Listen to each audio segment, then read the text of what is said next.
되어 있는 말씀이죠. 6절 말씀에 보게 되면 사도가 고린도 교회 성도들을 향해서 교만한 마음을 갖지 말 것에 대하여 분명하게 권면을 하고 있기 때문에 그렇습니다.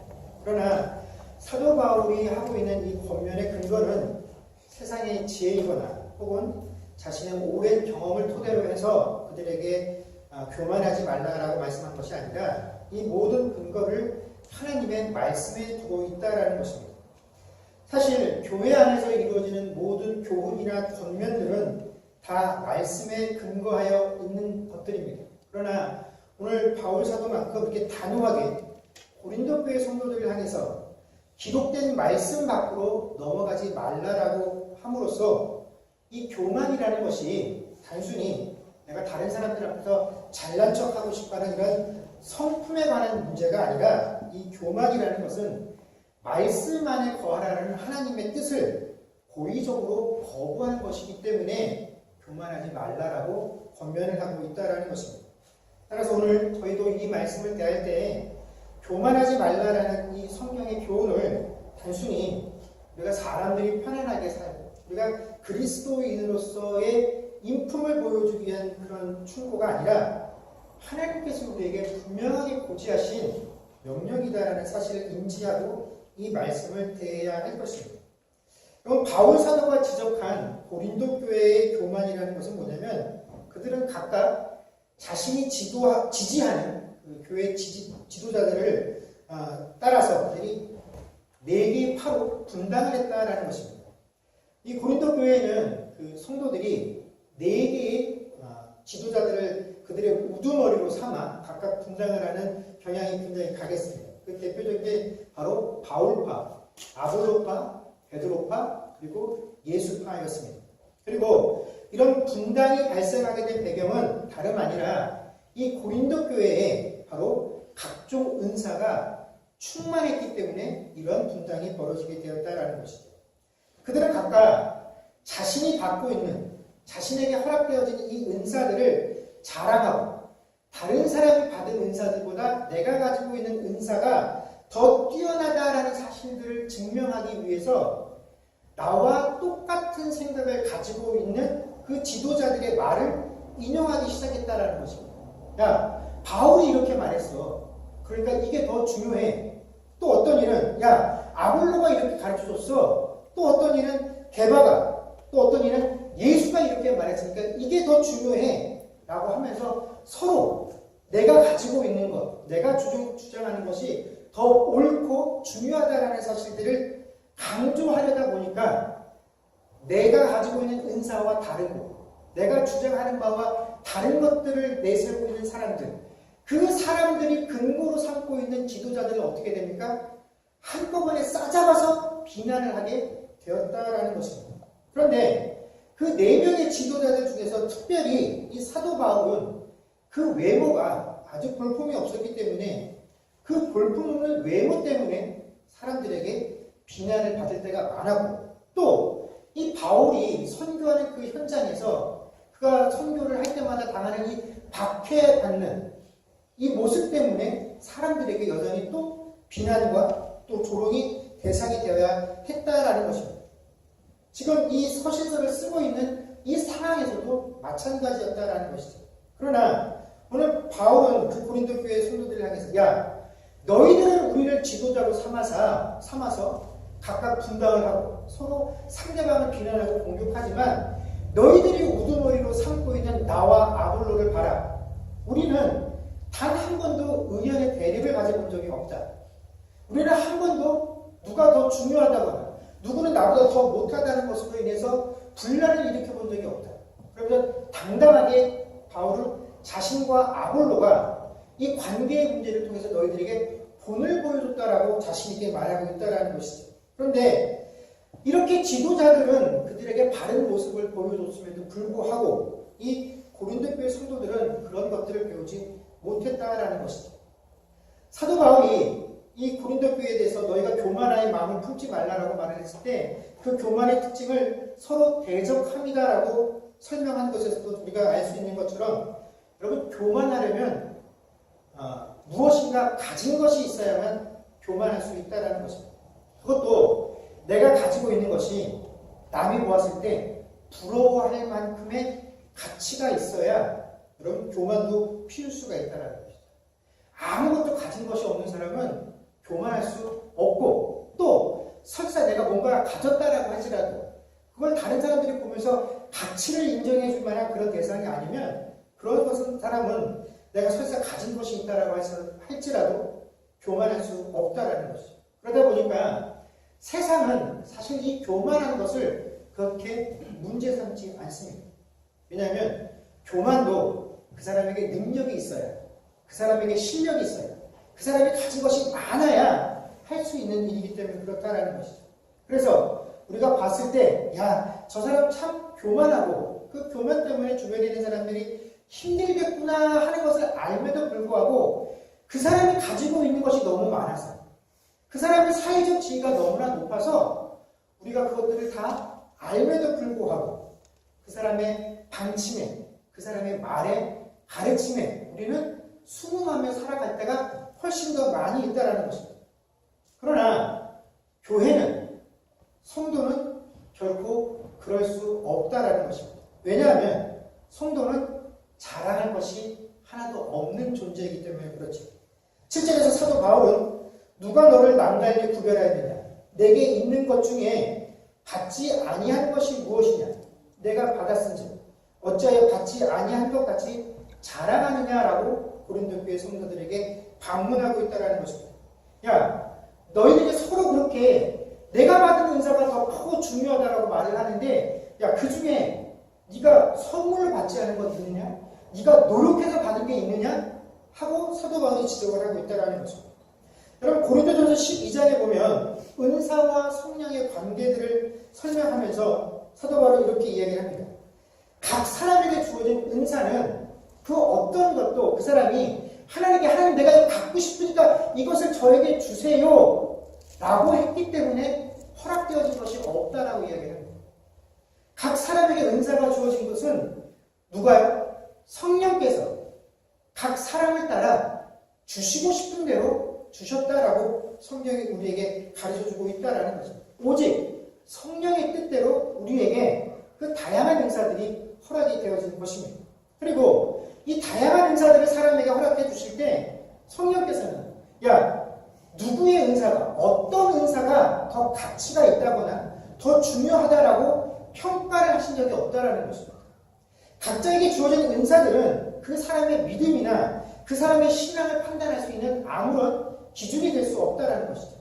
단지 바울 사도는 고린도서 12장 31절에 더욱 큰 은사를 사모하라라고 권면하면서 내가 너희들에게 가장 좋은 길을 보이겠다라고 언급하고 바로 그 뒤에 우리가 흔히 사랑장이다라고 표현을 하는 고린도전서 13장을 기록하고 있다라는 것입니다. 사도 바울이 고린도 교회 교인들에게, 야, 너희가 그렇게 은사들을 가지고 자랑을 하는데 너희가 더욱더 큰 은사를 사모하기를 원해. 그런데 내가 너희에게 본을 보여줄게 하면서 그가 언급한 것이 뭐였냐면 바로 사랑이었다라는 것입니다. 우리가 그런 사실들을 깊이 생각을 하며 우리에게 우리가 자랑할 만한 명목으로 주어진 은사가 없다라는 것을 잘 생각을 해야 합니다. 그런데 우리가 신앙생활을 하다 보면 성도들 중에 이 은사라는 것을 잘 이해를 하지 못하고 이 은사를 그 사람의 성격이나 그 사람의 기질, 그 사람이 가지고 있는 재능, 능력과 혼동해서 사용하는 사람들이 많이 있다는 것입니다. 여러분, 각자가 가지고 있는 재능이나 성격, 성질, 이런 건 은사가 아닙니다. 여러분, 은사라는 것은 하나님께서 몸된 교회에 유익을 끼치기 위해서 허락하시고 사용하시는 것을 은사라고 하지요. 그런데 이 교회의 유익이라고 말할 때 이 유익이라는 것이 교회 행사를 할 때, 교회가 어떤 일들을 추진할 때 그 일을 좀 잘 되게 할 수 있도록 그 사람이 가지고 있는 세상의 권세나 그 사람이 가지고 있는 세상의 지혜들을 차용해서 쓴 결과로 교회가 일을 좀 수월하게 했어 하는 것이 교회의 유익이 아니다라는 것입니다. 여러분, 교회의 유익은 그 일이 끝나고 났을 때 누가 보아도, 야, 이거는 하나님께서 하신 일이네. 이 일들을 보고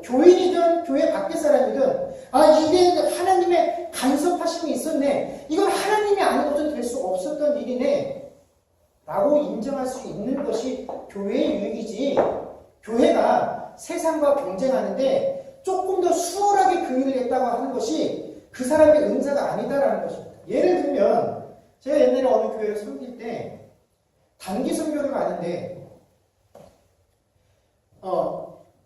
단기 선교를 가려고 사람들이 준비했는데 갑자기 인원수가 변경이 되었습니다. 비행기표를 구해야 되는데 성수기라서 비행기표를 구하기가 힘든 거예요. 근데 그 교회 장로님 중에 대한항공에서 일하시는 분이 계셔서 그분에게 이야기를 해서 그분이 비행기표를 그 어려운 시기에 구해줬다라는 겁니다. 그분이 가지고 있는 재능을 통해서 교회가 하고자 하는 일을 잘했으니까 그거를 은사라고 말할 수 있느냐? 그거는 은사가 아니라는 것입니다. 여러분, 그 사람이 가지고 있는 그런 사회적인 지능이나 지식이나 재능이나 그 지위가 나쁘다거나 잘못됐다라는 것이 아닙니다. 그런 것들을 가지고 교회가 일하려고 하는데 도움을 주는 것이 잘못되었다라는 것이 아닙니다. 우리가 그런 것을 은사라고 생각을 하기 시작하면 우리는 교회 안에서 되어지는 모든 것들을 결국은 그 사람이 가지고 있는 재능에, 그 사람이 가지고 있는 사회적 지위에, 그 사람이 가지고 있는 재물에 의지할 수밖에 없다는 것이다. 그건 그 사람의 재능이 한 것이고 그 사람의 재물이 한 것이지 누가 그것을 보면서 하나님께서 하셨다라고 인정할 수 있겠느냐 하는 것입니다.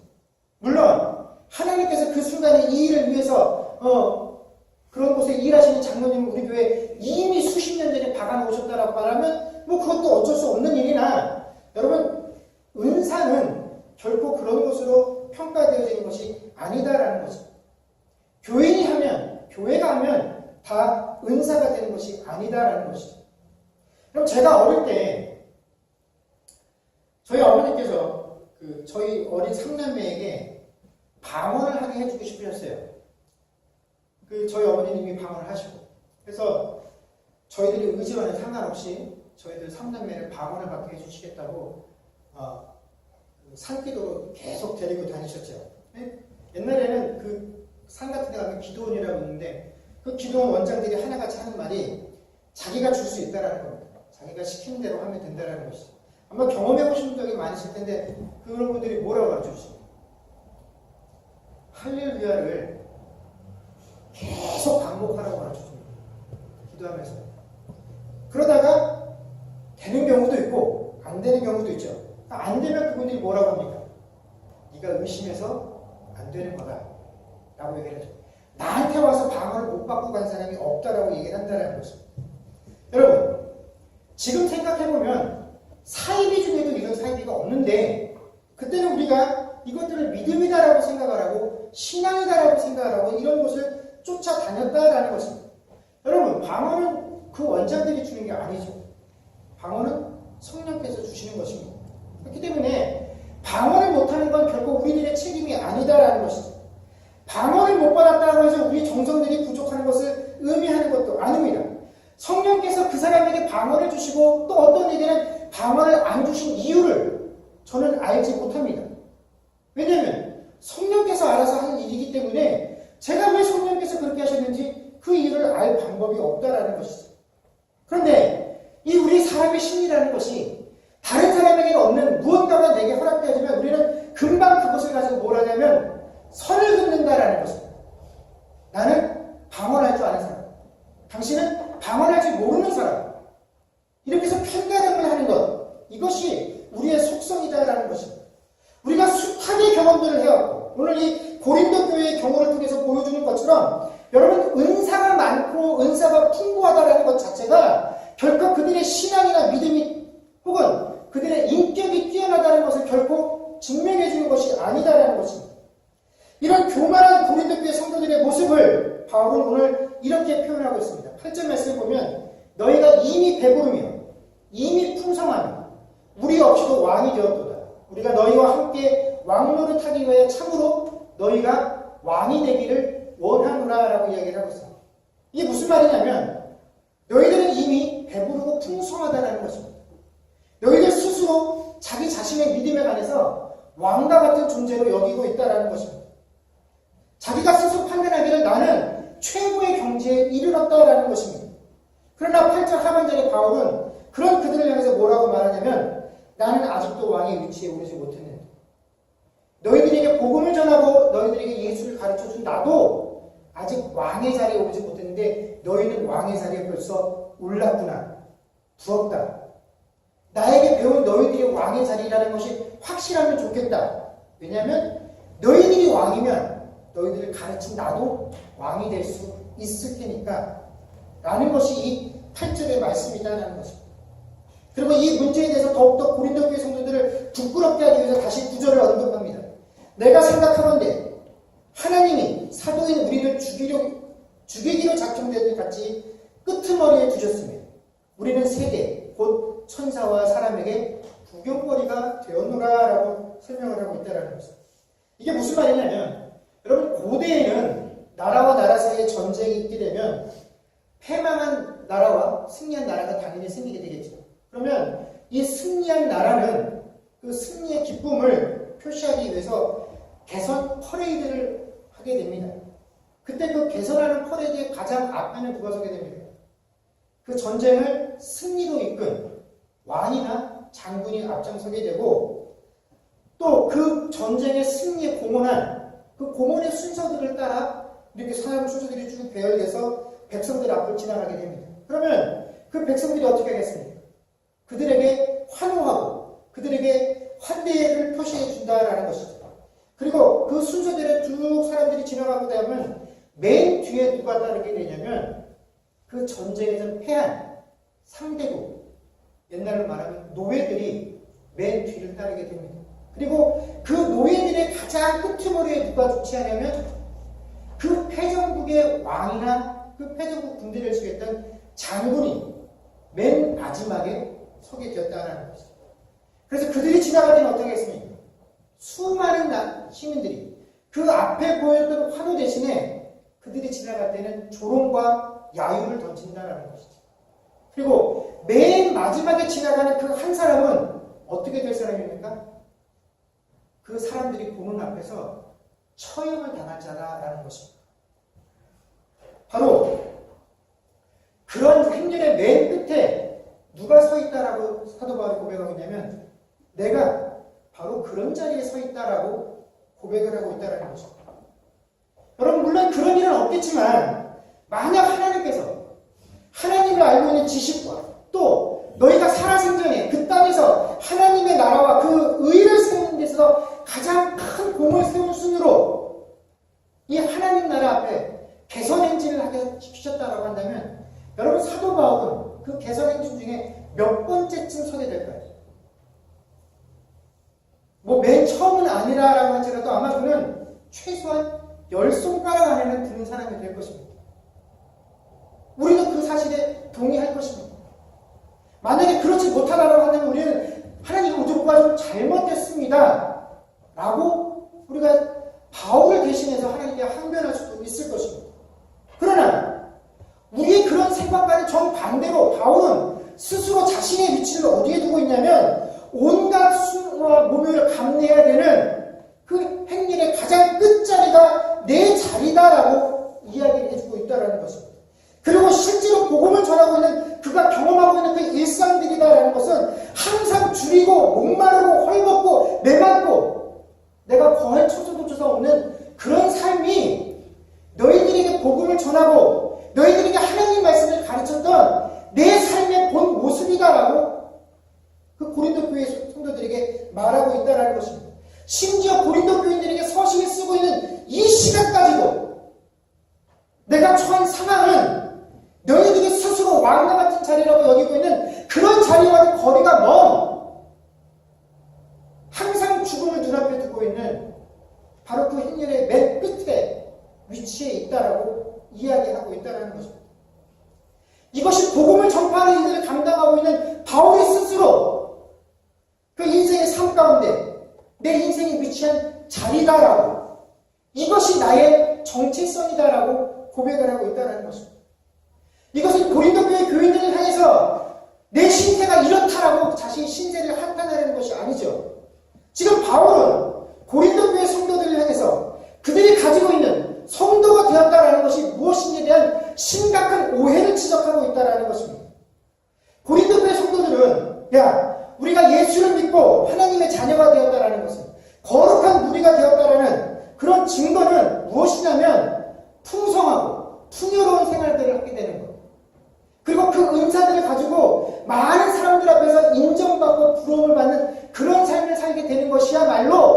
하나님 자녀됨의 증거다라고 스스로 확신을 했다라는 것입니다. 바로 그것이 누구라고 생각했냐면 자기 자신들이다라고 여겼던 것이죠. 그래서 고린도 교회 교인들은 그 주변의 많은 이들을 향해서 봐라 우리의 모습을, 예수를 믿고 복을 받으니까 은사도 이렇게 풍성하게 받고 영적으로나 육적으로나 이렇게 아무런 어려움 없이 풍족함을 누리고 살고 있지 않느냐? 이런 풍족함이야말로 예수 믿고 복 받은 것의 증거다라고 이야기를 합니다. 그러면서 한편으로는 뭐라고 얘기하냐면, 그런데 우리에게 복음을 전했던 바울을 한번 봐봐라. 그가 비록 우리에게 복음을 전해주었는지는 모르지만 그는 문제 있는 사람이다.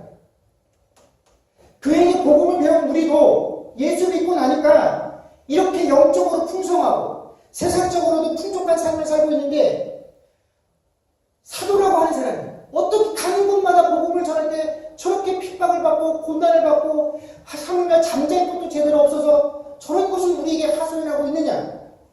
평신도인 우리가 이 정도 복을 받고 산다면 사도는 우리보다 몇 배 더 잘 되는 것, 그것이 정말 하나님에게 인정받는 성도의 모습 아니겠느냐? 그런데 그런 삶을 못 살고 있으니 바울에겐 심각한 문제가 있다라고 고린도 교인들이 이야기한다는 것입니다.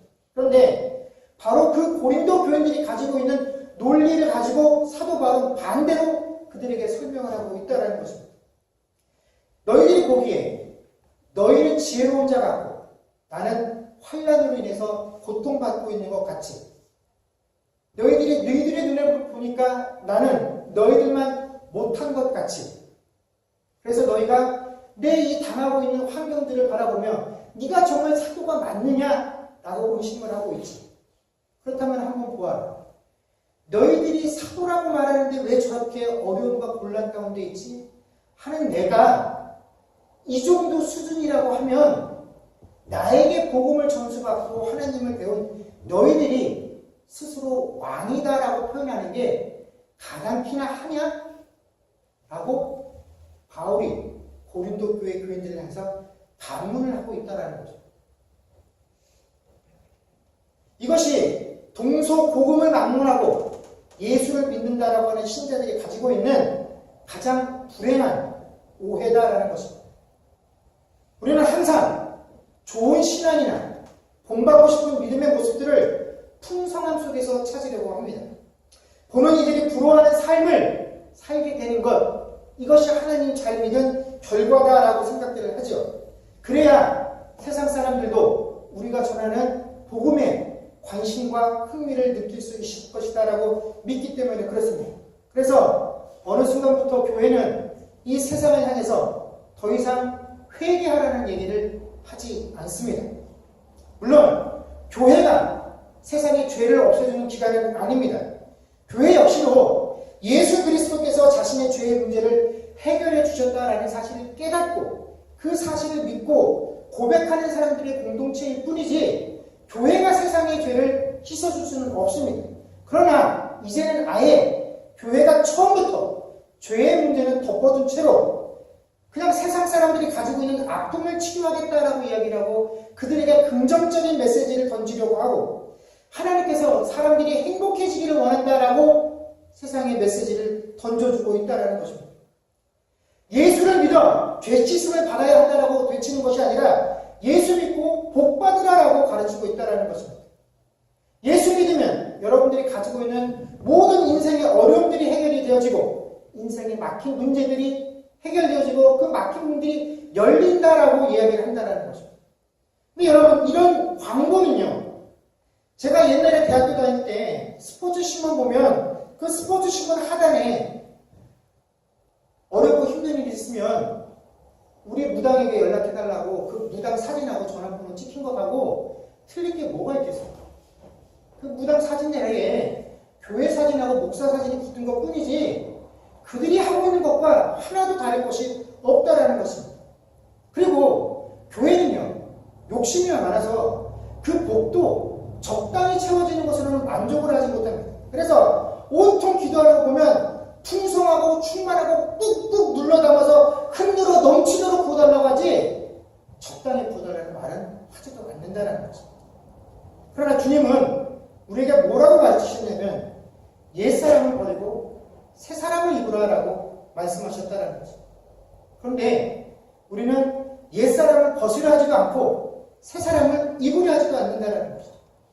옛사람의 모습을 갖추고 그 위에 그냥 예수 사랑이라고 쓰여있는 그냥 새로운 옷을 하나 더 입은 채로 마치 옛사람을 벗어버린 것처럼 새사람을 입은 것처럼 새사람이 된 것처럼 행세를 하고 있다는 것입니다. 그러나 여러분, 하나님의 복은 결코 그런 것이 아니다라는 것입니다. 우리가 흔히 팔복이라고 부르는 마태복음 5장 3절에서 12절 말씀에 보면 그 첫 번째 복을 마태복음 5장 3절에 이렇게 설명합니다. 심령이 가난한 자는 복이 있나니 천국이 그들의 것이며. 여러분, 성경은 우리에게 심령이 가난한 자가 복되다라고 이야기를 하고 그런 자가 왜 복이 있느냐면 천국이 그들 것이기 때문에 그렇다라고 이야기를 하고 있다는 거죠. 성경은 결국 우리에게 심령이 부유하거나 풍성한 자가 되고 충만한 자가 되라고 요구한 적이 없다라는 것입니다. 어떻게? 심령이 가난해야 된다라는 것입니다. 주께서는 우리에게 심령이 가난한 자 되기를 원하시는데 우리는 가난한 것에 치를 떤다라는 것입니다.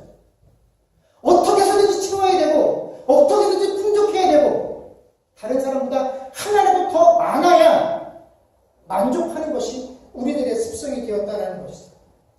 여러분, 분명히 사도는 영적인 면에서 이 고린도 교회 성도들보다 더 높은 위치에 있는 자들이었습니다. 아마 그들이 왕의 자리에 있어야 할 자들이었습니다. 우리가 흔히 할 말로 복을 더 많이 받아야 할 존재들이었죠. 그러나 그런 자들이 오늘날 교회들이 예수 믿으면 복 받는다라고 제시했던 것과는 다르게 그 가장 영적으로 풍성했던 그 사람들의 실제 삶이 어떠했다라는 것입니다.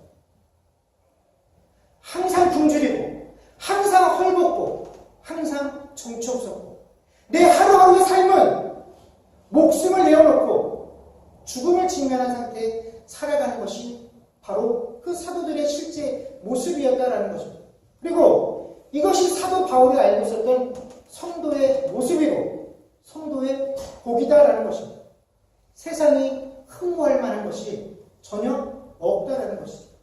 그런데 오늘날 교회는 어떻습니까? 자랑할 것밖에 없습니다. 복음의 본질이 다 하나님께 받았으므로 거저받은 것이므로 아무것도 자랑할 수 없다라고 가르쳐주고 있음에도 불구하고 그 사실을 전하고 있는 유일한 기관인 교회는 이 자랑이 기본이 되어버렸다는 것이죠. 우리 교회를 짓는데 얼마나 들어갔어?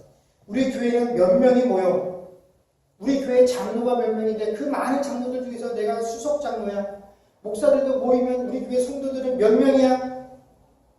교회가 좀 커지면 어떻게 하면 당신들 교회도 우리 교회처럼 커질 수 있는지 나에게 와서 그 비결을 배우라고 각종 세미나를 만들어 놓고 또 목사들은 그 세미나를 듣기 위해서 달려가는 것, 이것이 오늘날 교회의 모습이 되었다는 것입니다.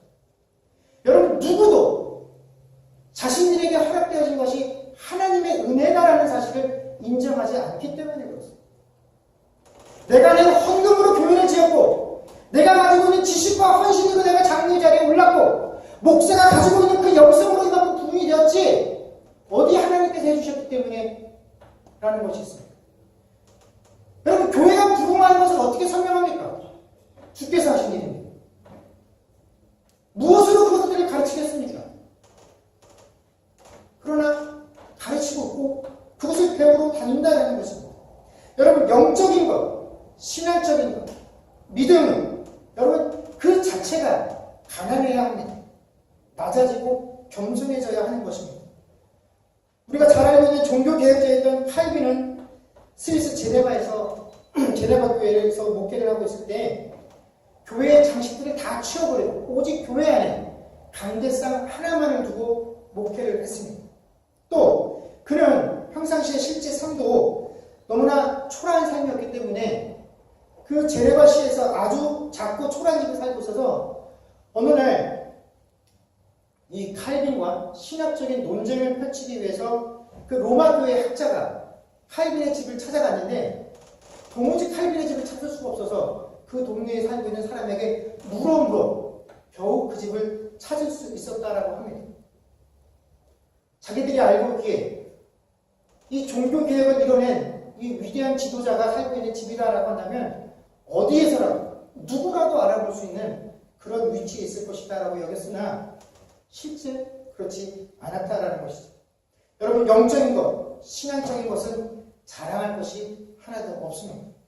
항상 가장 낮은 곳에 있으려는 그 마음이 여러분 가장 영적인 것이고 가장 신앙적인 것입니다.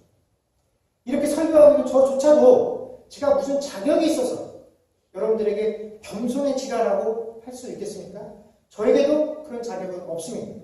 그러나 이곳에 서서 이 말씀을 전하고 있는 제가 바라기는 그저 우리 모두가 하나님께서 우리에게 마땅히 백성된 자로서 너희가 지켜야 될 규범으로 주신 이 말씀을 벗어나지 않는 자들이 되기를 원한다는 것입니다. 우리가 이 늘 말씀 안에 거하는 인생들이 되어서 우리가 뭐 특별한 것을 해서가 아니라, 여러분 지난번에 제가 나봇에 대해서 얘기를 하지 않았습니까? 우리가 뭔가 특별한 것을 하고 세상을 변화시키자는 것이 아니라 여러분도 저도 세상의 모든 그리스도인들이 하나님께서 주신 그 말씀을 동일하게 순종을 하면 세상을 우리가 변화시키지 않으려고 해도 변화가 되어진다는 것입니다. 여러분, 오늘 사도 바울이 고린도 교회를 향해 주었던 그 권면처럼 너희는 절대로 기록되어진 말씀 밖으로 나아가지 말라라고 하는 이 말씀이 우리가 주님 앞에 설 때까지 우리 삶의 가장 큰 이유가 되어진 삶을 살아갈 수 있는 저와 여러분들이 되어질 수 있기를 주의 이름으로 간절히 축원합니다. 네, 기도하겠습니다. 그렇습니다. 주님, 우리는 하나님께서 주신 이 하나님의 말씀의 테두리보다는 우리가 세상을 살면서 배웠던, 또 나보다 먼저 신앙생활을 시작했던 이들이 가르쳐주고 있는 그 신앙의 규범들에 묶여서 살 때가 더 많이 있습니다. 그러다 보니 누가 시키지 않아도 우리는 내가 한 것들을 먼저 챙기게 되고 내가 한 것들을 내세우게 되고 우리는 자랑하고 교만하는 자의 위치에 서릴 수밖에 없다라는 것입니다. 심지어 하나님께서 주신 것들을 가지고도 그렇게 한다라는 것입니다. 그렇기 때문에 아예 바울은 그 고린도 교회 성도들을 향해서 하나님께서 주신 그 말씀 밖으로 벗어나지 말아야 한다라고 이야기를 합니다. 우리가 교만한 것은 그냥 우리의 성품이 좀 다른 사람들보다 나서